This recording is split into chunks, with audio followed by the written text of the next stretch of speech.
Today, we're very pleased to have one of the leading members of the Congress of the United States, an outstanding freedom fighter in her own right, Congresswoman Sheila Jackson Lee, representing Houston, Texas. But I would say that in addition to Texas and Houston, she represents all of Black America, all of progressive America, and all of right-thinking America. She's a distinguished member of the Judiciary Committee and other committees, but we're going to focus today on her leadership in not only introducing the bill, but getting so many members of Congress to endorse and sign on in support of HR-40. And we're going to deal with the issue of reparations, the study commission, what the bill purports. And I understand this week that Congresswoman Sheila Jackson Lee will have a hearing on HR-40. So we welcome Sheila Jackson Lee, Congresswoman Sheila Jackson Lee, to the Black Press of America, the National Newspaper Publishers Association, chaired by Karen Carter Richards, who is the distinguished publisher of the Houston Forward Times there in Houston, Texas. And we have 230 African-American owned newspapers and media companies around the world, around the United States. Joining me is our senior correspondent for the National Newspaper Publishers Association, Stacy Brown. So let us welcome Congresswoman Sheila Jackson Lee. Congresswoman, welcome to the Chavis Chronicles. Welcome to the National Newspaper Publishers Association. What an honor to be with you, to be part of this informational giant, both the National Newspapers Association, Chavis Chronicles, both vessels for truth. And I'm so delighted to be able to be with you this evening, Dr. Chavis. And let me be sure to give my greetings and respect to my president, if you will, yes. Karen Carter, for her great leadership and for what she does. Karen Carter Richards for her great leadership and the Forward Times and her representation of so many great papers in our area in Houston, Texas, but also her representation of great newspapers across the nation, and I might say around the world. Thank you so much. So HR-40, first, can you give us something of the historical evolution of the quest for the American government and for the American people to take seriously the issue of reparations for the descendants of African slaves here in the United States and throughout the diaspora? Well, let me first, Doctor, say that we know that we're in a moment in history that captures the words of Dr. Martin Luther King. We often quote him. There are many others, Malcolm and Frederick Douglass, who talked about the need of urgency. But Dr. King wrote a book that said, Why We Can't Wait. Now more than ever, 2021, the backdrop of George Floyd, backdrop of January 6th, and the backdrop of Breonna Taylor, I could go into a long roll call of heinous acts. In that backdrop, it is clear of why we can't wait. And so I'm very gratified to be able to say that we have a vast number of members of the United States Congress who have joined as co-sponsors of HR-40 because they understand the history, the concept, and the urgency. Almost 160 from regions beyond our urban centers, rural members, members who are from the Asian, Pacific, Southeast Asian community, from the Latinx community, Anglo, Caucasian community, African American, those who are descendants of individuals who actually are Africans, meaning that they are recently from Africa and they're here in the United States. We have people with that kind of heritage supporting this legislation as well. It evolved in 1989 when my late friend, the former dean of the United States House Representative John Conyers, introduced this legislation some almost 50 years ago. because we calculate the time, we're now in the 41 years that Yes. this legislation has been moving in the Congress. Never in the history has this legislation had this number of co-sponsors, over 200 plus civil rights organizations, as diverse as the NAACP, the Human Rights Watch, the Urban League, the ACLU, the Japanese American Association, various Hispanic groups, religious groups, the diocese, Episcopal Diocese, and many, many others.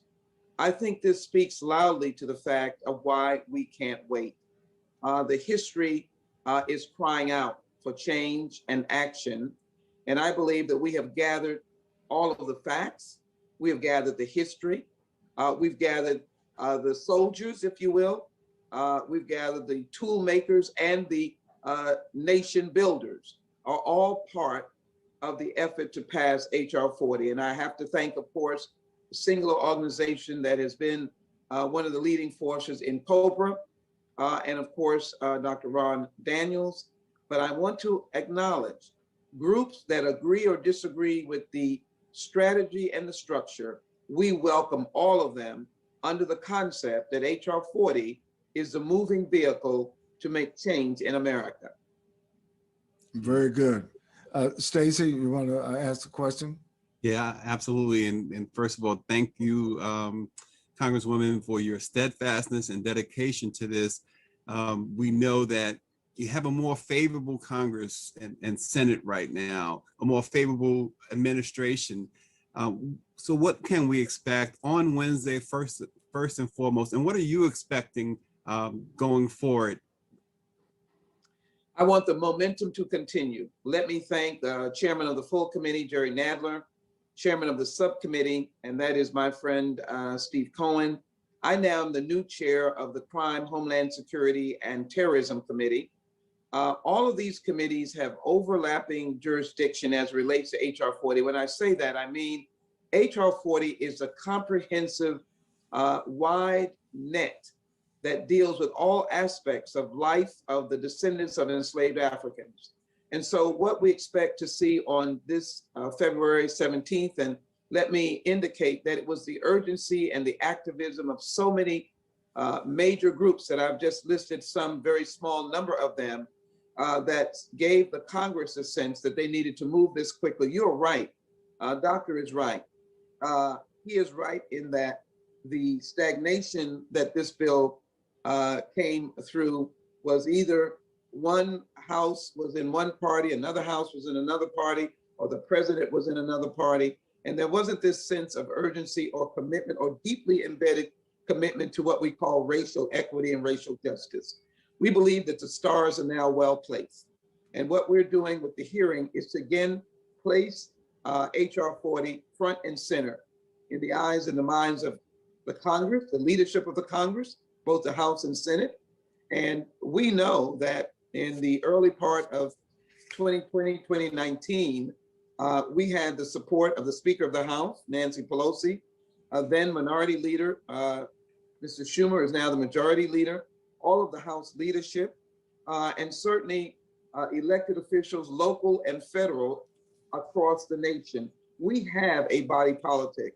So when we have this hearing on Wednesday, the good news is that we will have a United Nations rapporteur that will explain to the nation and the world that this is an international concept. Reparations, restoring and repairing, is an international concept of doing this when large groups of people have been wronged or hindered, violated or abused, or submitted to brutality. And there is no doubt that the elements are here. We will have individuals who are scholars that are well represented. We know that Danny Glover and many entertainers, John Legend, have been supporting HR-40 for a very long time. The National Football League, members of the Major League Football, the NBA, the WNBA, have all been supporters of this. This hearing will capture the scholarship, the facts, and what the reality is. And as I just end these remarks, I always carry, just as I carry a constitution with me all the time, I carry HR-40 because I'm always ready to turn to a page or to show the bill to say, I don't think you've interpreted correctly. This hearing will lay out some of the very important aspects of HR-40. Very good. For our listeners across the nation and literally around the world, Congresswoman Sheila Jackson Lee, can you explain what you believe are some of the key points as this legislation moves through Congress? And finally, as you said, we've gotten some momentum, and we want to keep this momentum, we want to build this momentum across the country, but inform the American public about some of the key points of the legislation. Say if the legislation is passed, what will happen? How will this legislation make a difference? It really will make a difference. If I might, Doctor, get just a moment of historical perspective. Yes, everyone please. knows that 1619 was at least a stated year when slaves came to the United States. We know that slaves came a little earlier to this region, but 1619 is captured as the year. A major delegation of members of the Congressional Black Caucus and historically the Speaker of the House returned to Africa in June of 2019, 400 years, to really honor and reflect that dark passage. One of the most potent moments, although I've been before, and so many have, was the slave castles. But you have to go in a historical moment. I think one of the reasons, of course, is our late friend, John Robert Lewis, was with us. There wasn't a dry eye there because we captured this in the essence of 400 years of the time that slaves went. But the storytellers who came with us, African storytellers, really made the visual and vivid picture of heroic individuals who did not know where they were going. They had been taken in country. They were not people who lived on the shores and had lived in country. They were taken as slaves or bartering, and there were times when they were buying gold and silver. They dropped buying gold and silver. That means these traders, they started buying slaves. Well, in the normal sense of history, slaves used to be, or the tribal persons used to have various warring incidences or efforts against other tribes. And they would be taken, and then they'd be taken back, and they'd be taken and taken back. There was no sense that if you were taken, that you would ever leave your precious homeland. And so these slaves only saw where they might be going when they went through that door of no return. And they could see the ocean maybe for the first time.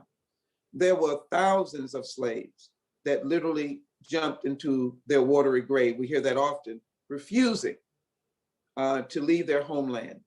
That is the backdrop of brutality that HR-40 is written in. And sometimes people want to give the response that I had nothing to do with slavery. And our answer is in this document right here.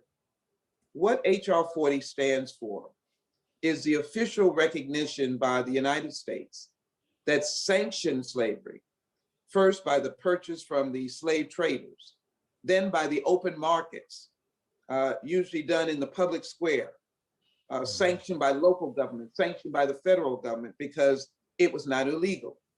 And so what this is about is not knocking on your neighbor's door and asking them for some response or repair. It is that the federal government sanctioned slavery, and therefore we ask for the federal government to respond. It sets up a commission appointed by the House and the Senate. That's the federal government, and appointees by the President of the United States. It is well funded. It will have staff. It will address first the heinousness of a civilized nation that held slaves for more than 200 years. It will acknowledge that and have an official apology. Many people say, what can I do with an apology? I think someone who's been offended will tell you that an apology goes a long way. But the work begins when the commission begins to assess the long-standing impact of slavery from its very initiative to now 2021. And it will look at African Americans, descendants of enslaved Africans, psychologically, sociologically, economically, educationally, politically, and of course, embedded in that is in the criminal justice system. We'll look at those aspects to ask the question, why? And to ask and answer the question, why we could not wait to begin this. It's long overdue. So that's what the commission will do. It'll be a working commission. It will listen to disparate voices, academicians who believe how it should be characterized in certain ways. We will not want to leave a voice out, but you must get the commission in order for the voices to be heard. You must pass this bill so that the hearings can begin and all of the voices that have an interpretation of how this works until we get our final product will be heard. That's my commitment. Very good. Stacy? Yeah, and you know, Congresswoman, a lot of people, and you kind of touched on it, they say, well, it wasn't my responsibility. I didn't own slaves. Joe Fegan, you may know him, I'm not sure, historian at Texas A&M University, wrote a book a couple of years ago, and he actually put a price tag on what he thought it was. He says, I estimate that the total cost to Black Americans over 4 centuries of slavery, Jim Crow laws, and more contemporary discrimination to be as much as $20 trillion. And he says that's potentially as big as the nation's annual economic output. And that's from Joe Fegan of Texas A&M University. What's your response when people do, they focus more on the monetary, or they ask about the monetary aspect of reparations? It is, with all due respect to scholarship, and I want to respect all scholars, all academicians, they all have their right to their research and their opinion, but it is a distraction to distract away from the ultimate goal of passing HR-40 to begin to look at the systemic changes that may be needed and the systemic responses. Obviously, we are still covered by the hurtful and brutal existence of systemic racism.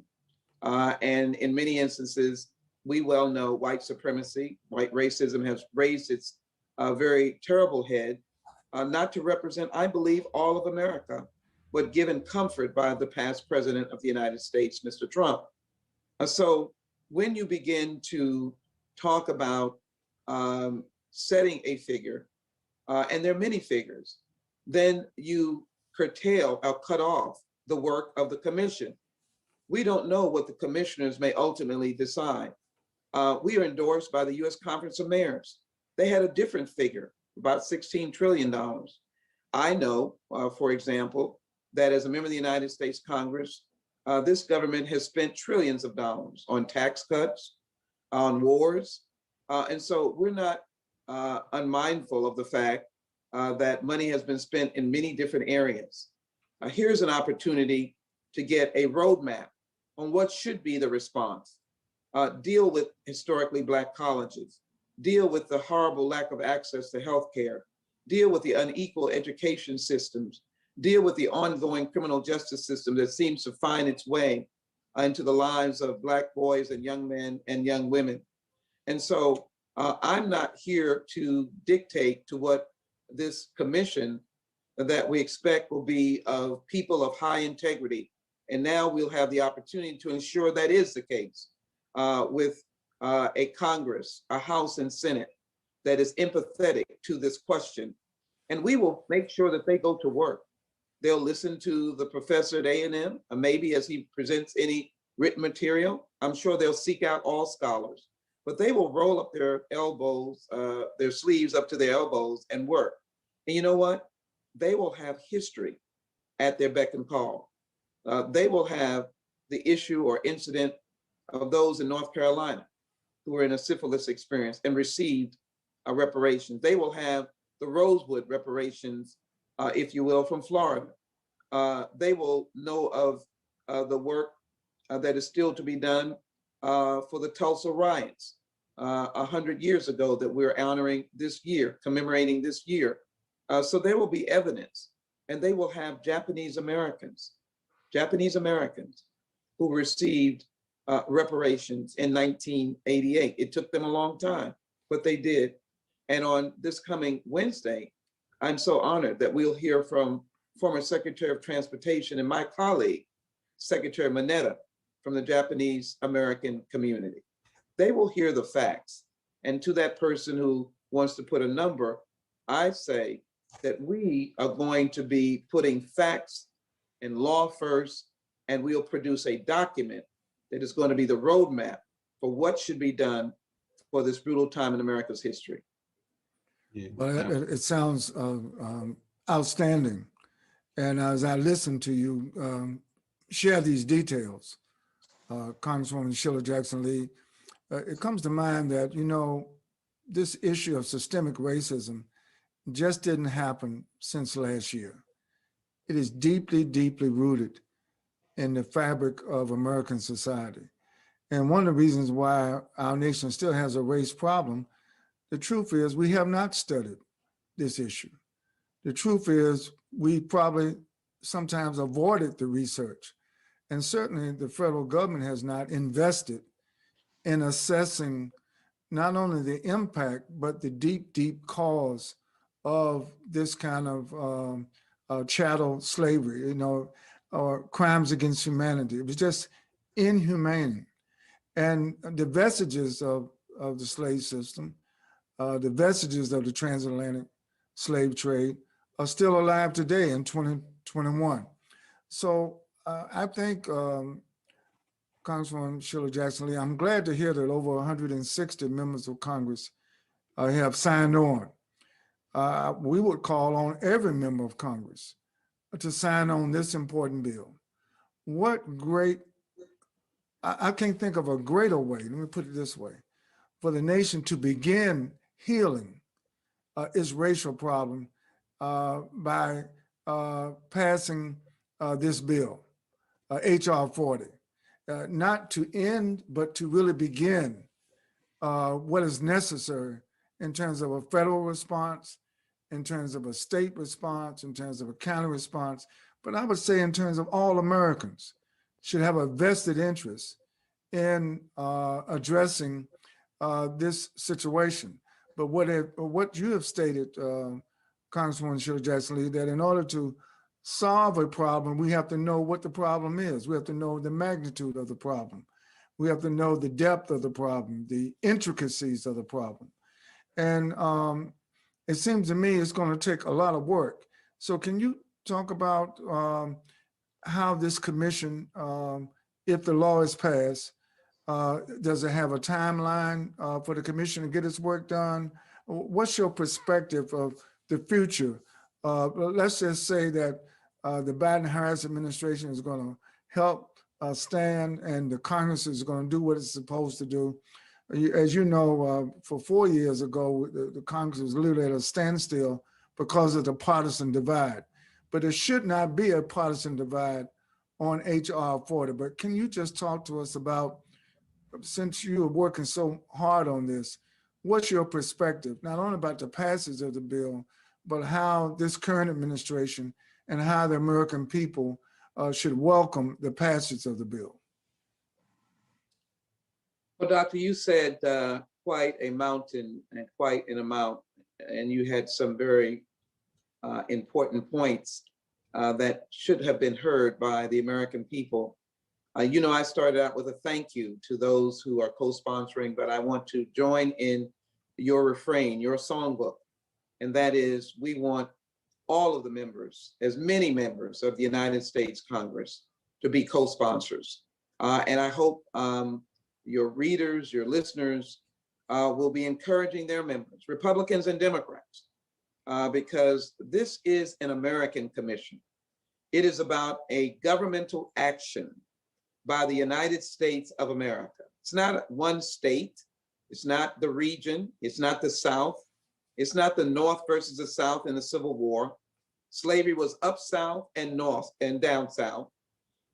Slaves were taken up North, and the government for many years, until Lincoln wanted to unify the nation, sanctioned slavery. remember that terminology.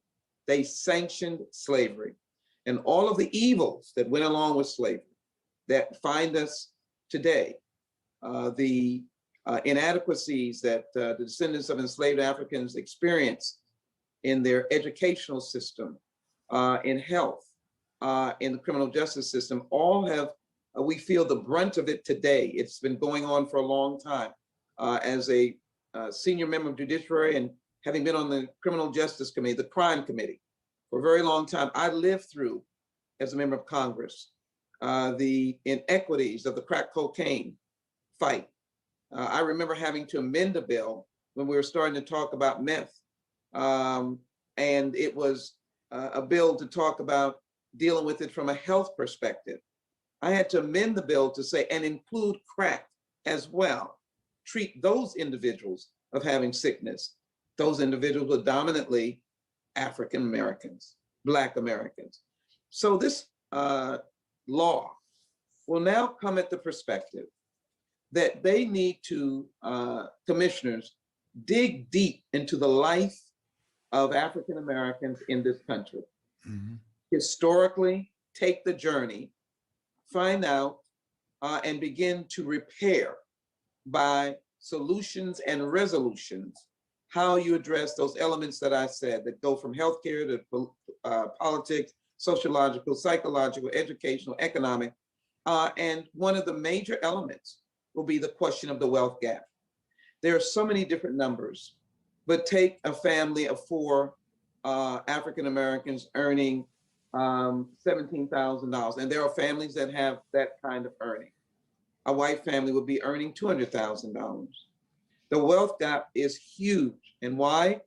Because when General Sherman offered the suggestion on the East Coast, in the Carolinas, that the freed slaves should get 40 acres and a mule, a lot of people thought that was a metaphor, humorous. It was a reality. He was going to divide land on the eastern shore and give it to slaves. It was imploded by the president that followed. Interestingly enough, that president was impeached as well. He was acquitted, but followed Abraham Lincoln after his assassination. And here we are, never to have received that opportunity. I want people to just imagine, take a trip with me down memory lane. If one slave had gotten 40 acres and a mule, we were band together. We made up our families because our families had been literally destroyed. You could have your father sold, your sister could have been sold, your mother could have gone somewhere else. And so the families that we're attempted to bring together, our bloodline was split over many plantations or maybe regions, but we developed families. You could imagine that slaves could build a conglomerate. They could say, let's 10 slaves get together and be the beginnings of Ford Motor Company or the beginnings of Microsoft, because they would be developing wealth that could ultimately be passed or be a part of building additional wealth and additional types of wealth by going into the modern century. So just imagine this as a very serious effort to dig very deeply into what I think most mainstream Americans would find reasonable: the whys and the why nots and the wherefores, and what will be the solution to bring everybody to a point of equality. It is well known, that famous phraseology: when you lift one boat, you lift all boats. If you help African Americans, you help all people. If you help the impoverished, you help all people. And so I'm of the mindset that if we are successful, I can see a major reformation of this country helping poor people. We know that is a major element of concern, and it goes across racial lines where poverty strikes at the very heart of survival. This commission has to deal with the historical record that finds African Americans all over the nation in pockets of poverty. Why is that? All over the nation in pockets of poverty. Why is it in the pandemic that we are experiencing right now, the initial high numbers of African Americans who got sick, who were hospitalized, and who died? So this will be a working commission. This will not be a show commission. It will be fully staffed. It will be funded to get down to the work that I think the American people, in order to heal, what do we always say? You know the truth can set us free. I want to be set free with all of America. I'm not trying to have an isolated answer for just one community, African Americans.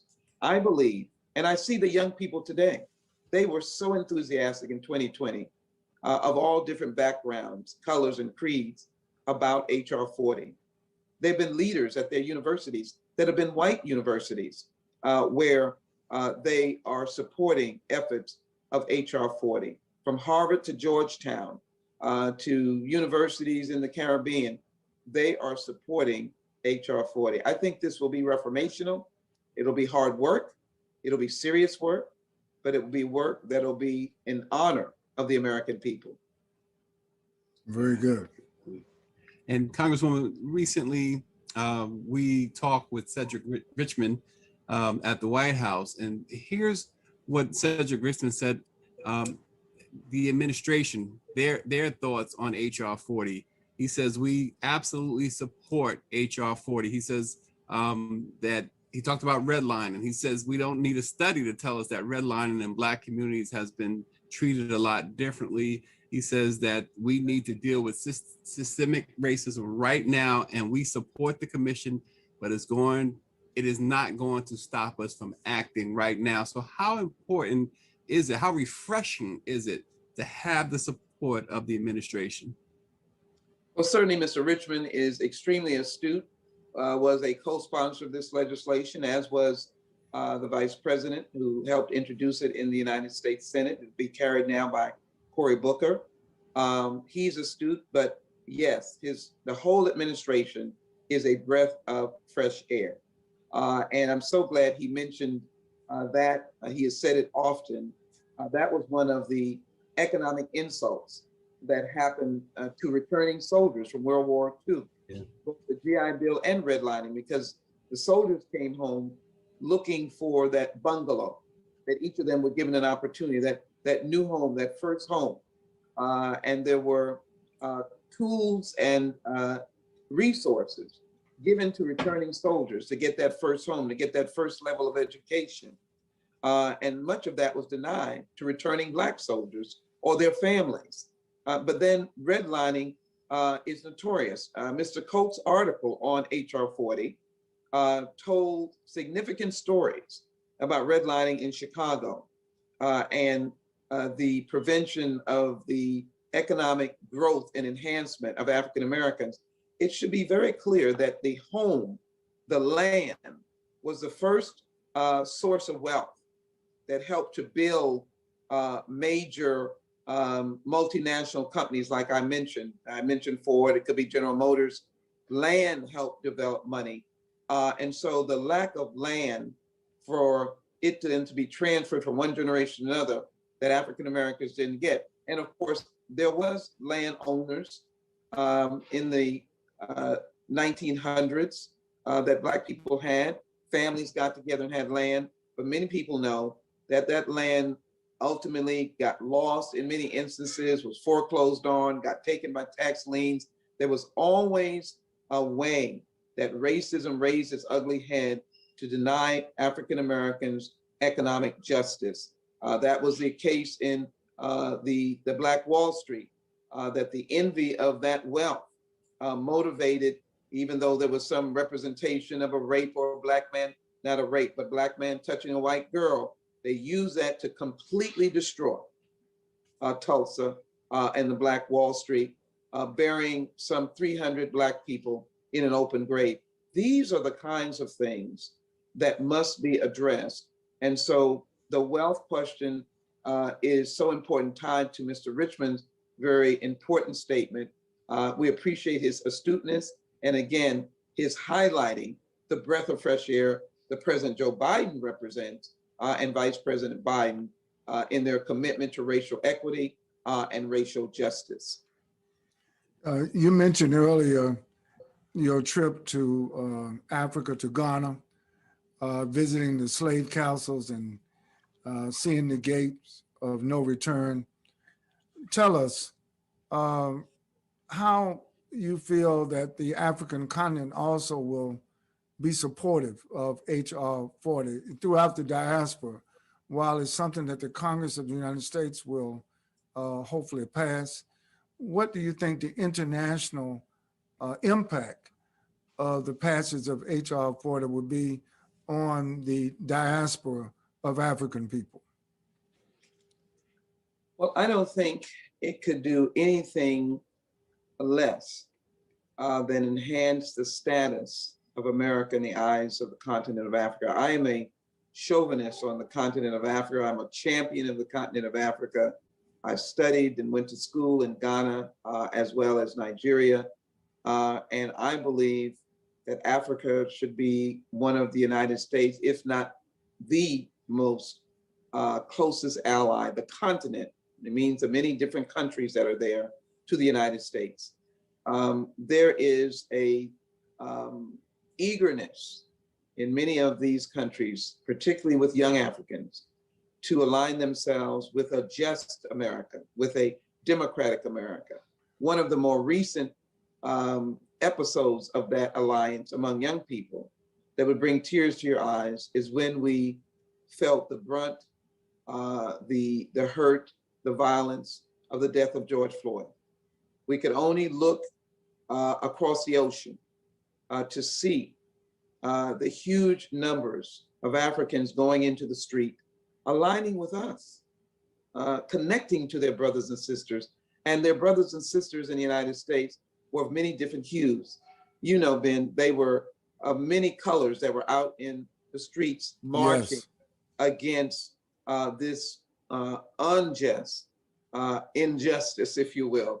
They were bonded together. So that's one thing. I think the emerging youth in Africa clearly are our strongest ally. But at the same time, I think that governments will respect the American government to see that they have finally sought to remedy, repair a great loss for the continent. The continent saw millions of Africans taken from their soil. Some went to Europe. It was a transatlantic slave trade. Some went to Europe. There are horrible scenes of slave trading in Europe. There's, I believe, the Africans who are in Europe were now French and British and many other countries will tell you that they experienced degrees of racism. And so here we are in the United States, having experienced it for this long period of time.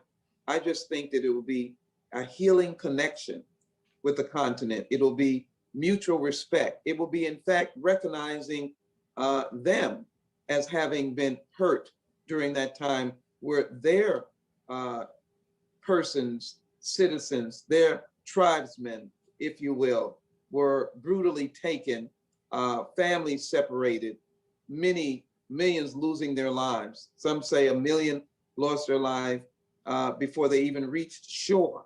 And the numbers may be even more.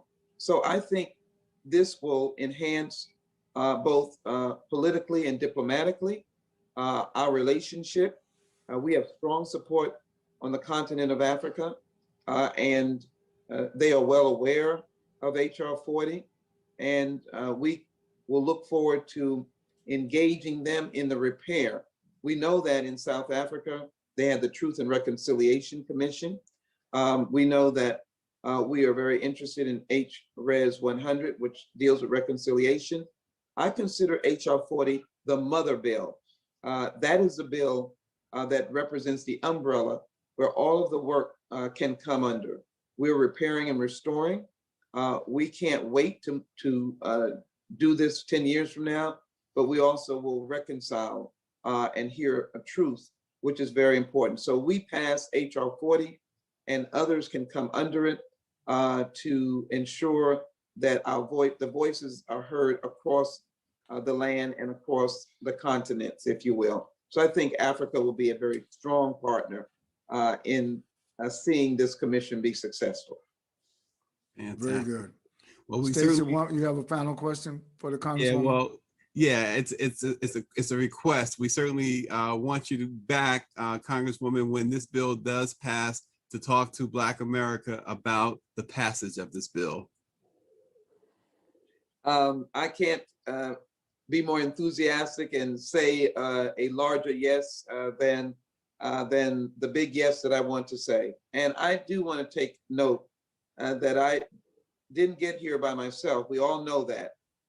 So many groups that have been so special in week after week meeting every week, 16 up to 40 or 50 groups on a phone call trying to ensure that this gets done. And I do want to make mention, Stacy, of the Human Rights Watch is so very important to this work, because I think if people begin to associate this legislation, what happened to the descendants of enslaved Africans as human rights, the violation of human rights, the sordid past that violated the human rights of all of us who are descendants of enslaved Africans, I think that we can find common ground to pass this legislation.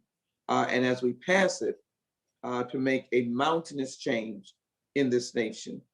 Can anyone imagine that we've never gotten a simple, effective, deeply embedded, well-respected, sorry, apologize? Does anyone want to dig deep into the slave narratives to see how violent slavery was? I don't think anyone as an American today would reject the idea that we needed to find out what happened, express our apology, and go forward for the future with the reformational change, the seismic change that will bring America together and heal our country. That's what we view HR-40 as, a healing device, because it gives everyone the ability, if you will, to get the truth and to understand the truth and to hear the truth.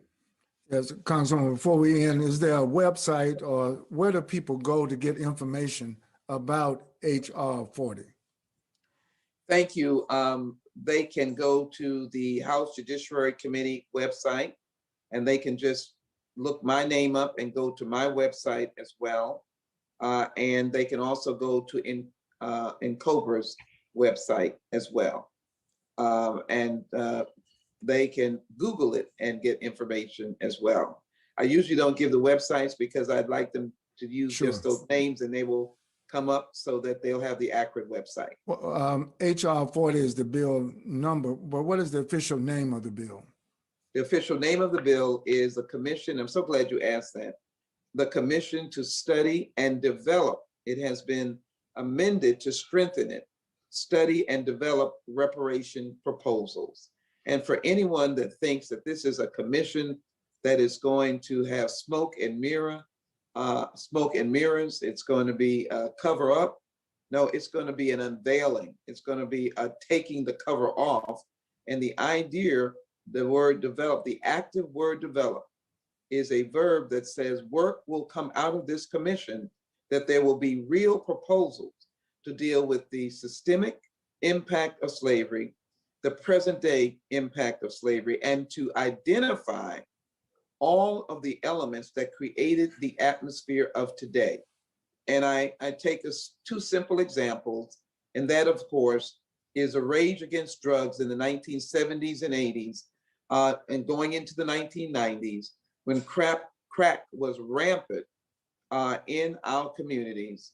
People used to always say, we didn't produce the crack, but the crack was rampant in our communities. Death was large, violence was large. And one would wonder, how did that happen to plague the African-American community? Out of that came the mandatory minimums and mass incarceration. Federal prisons today are filled with individuals who receive 25-year, 30-year, 40-year sentences on crack. Cocaine was, of course, a much lesser sentence. Only in 2009, when President Obama came in, my legislation, along with a number of other members' legislation, was converged And we were able to produce a bill that finally got cracked to 8-1 with cocaine.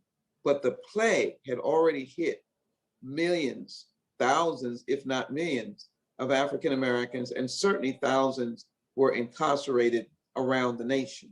Then, of course, we now face today in 2021, the pandemic of COVID-19. When it first struck, and there was an absence of presence of the last administration, Mr. Trump's administration, that didn't address it as it became on shore, had talked about it being a certain kind of flu when it first came to the United States through Europe. But in any event, the people that were dying on the East Coast, in particular in New York, were African American, were people of African American heritage, descendants of enslaved Africans. They were the poor people that would come to emergency rooms. This is documented by doctors. Not knowing what it was, they would get the aspirin or get some kind of over-the-counter medication, say to go home. They were dying at home. Then Detroit was hit. New Orleans were hit. Cities with heavy Black population. We are infected the most at the time. We were hospitalized the most. We were the sickest, and we died. So you have to ask the question, how does all that wrap itself around the racial history of the descendants of enslaved Africans? Wouldn't all of us want to know the truth about how slavery made its way through the centuries, through the decades, to impact or describe us? I want to make it very clear, because someone will hear this and say, an excuse. There have been heroic, ongoing successes of African Americans. And those who believe we shouldn't pass this will want to give a roll call of academicians, a roll call of wealthy people, of entertainers, of sports persons, a roll call of people who own land. My neighbor who lives next door to me in Beverly Hills, my neighbor who lives next door to me in my community in River Oaks is a Black person. They want to give all of that. And I want to give credit to the giants that were and are Black Americans. They are giants. I want to give credit to the everyday mom and dad, get up every day and get to work and provide for their families. I want to give those who came off the farms or stayed on the farms and raised 9 and 10 and 12 children who still live in the country. I want to give them the honor that they deserve, and that is to recognize the insurmountable odds that some of them had and how they continue to plant seeds of respect and dignity in their children. We're not ignoring that.